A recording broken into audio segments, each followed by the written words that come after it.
రేపు ఉదయం 8:30కి ఈవీఎం ఓట్ల లెక్కింపు ప్రారంభమవుతుందని తెలిపింది ఎన్నికల కమిషన్. పోస్టల్ బ్యాలెట్ ఓట్లు లేని చోట ఉదయం 8 గంటలకే ఈవీఎం ఓట్ల లెక్కింపు మొదలవుతుందని ప్రకటించింది. కౌంటింగ్ కేంద్రాల్లోకి ఎలక్ట్రానిక్ పరికరాలను అనుమతించబోమని స్పష్టం చేసింది. ఇక ఈ ఎన్నికల్లో రికార్డు స్థాయిలో 64,02,00,000 మంది ఓటు వేశారని సీఈసీ వెల్లడించింది.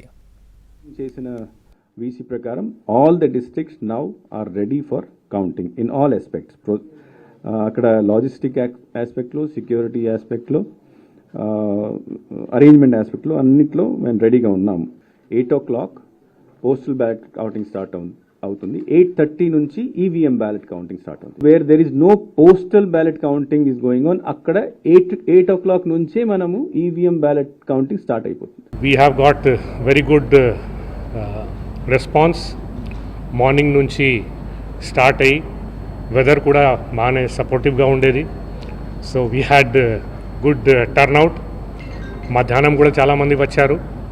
So it almost continued through the day. Totally law and order side నుంచి కూడా మాకు ఏం ప్రాబ్లం రాలేదు. We had some 115 polling stations where during the entire day మధ్యలో ఎప్పుడైనా ఈవీఎంలో ప్రాబ్లం వస్తే we had to change. Proud Indian voters. This is a historic moment for all of us, for the nation as a whole. 642 ever anywhere in the world in any of the electoral exercise. That's what is the number of voters. And this is just to give you some small statistics. This is 1.5 times of the voters of all G7 countries. US, UK, France, Germany, Italy, Japan, Canada, all put together.